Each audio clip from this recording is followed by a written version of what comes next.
সামনেই কিন্তু আসছে জন্মাষ্টমী, আর জন্মাষ্টমীতে এইভাবে একবার তালের গাল ফোলানো পিঠে বানিয়ে দেখুন, খেতে কিন্তু অমৃত লাগে।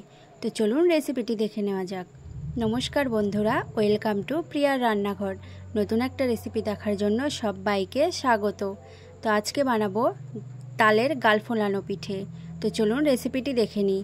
এখানে আমি একটি তাল নিয়ে নিয়েছি। তালটিকে হাতের সাহায্যে ছাড়িয়ে নেব। তালটাকে ছাড়িয়ে একটু জল দিয়ে আমি এখানে নরম করে নিয়েছি, আর নিয়ে নিয়েছি একটা গ্রেডার। আপনাদের হাতের কাছে যে ধরনের গ্রেডার থাকবে তা দিয়েই কিন্তু তালের কাতটা বের করা যাবে।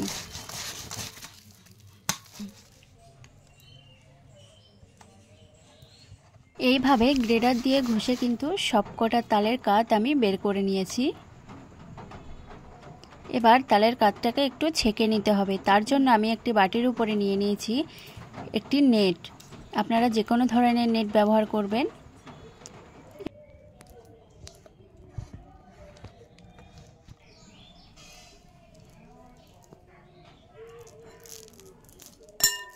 এইভাবে হাতের সাহায্যে একটু চেপে চেপে তালের কাতটা বের করে নিতে হবে।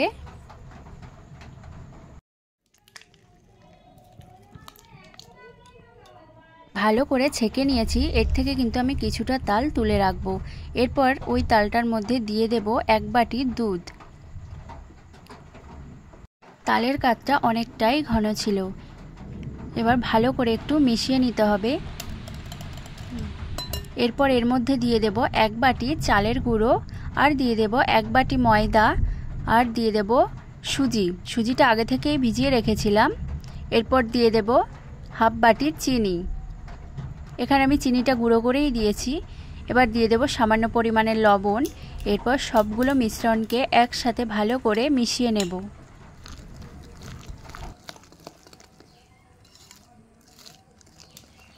এবার দিয়ে দেব এক চামচ মতো মৌরি, আর দিয়ে দেব নারকেল কোড়া। আর এখানে আমার একটু তাল লাগবে, তাই আমি এখানে এক চামচ তাল দিয়ে দিয়েছি। এরপর সবগুলোকে ভালো করে মাখিয়ে নেব।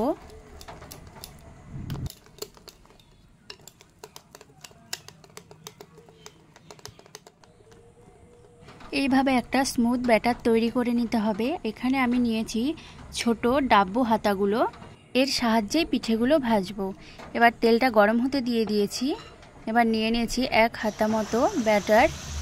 তেলের মধ্যে এবার দিয়ে দিয়েছি।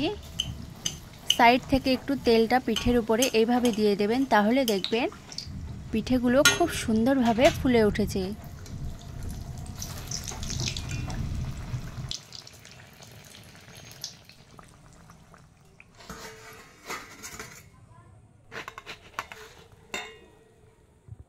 একইভাবে বাকি পিঠেগুলো ভেজে নেব।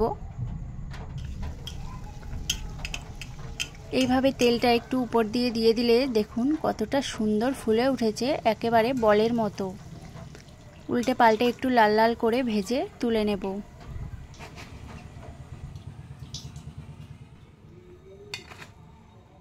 সব পিঠেগুলো এখানে ভাজা হয়ে গেছে।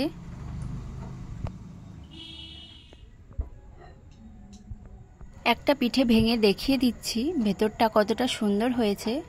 এইভাবে একবার অবশ্যই বাড়িতে ট্রাই করবেন, খেতে কিন্তু দারুণ লাগে এই তালের গাল ফোলানো পিঠেগুলো।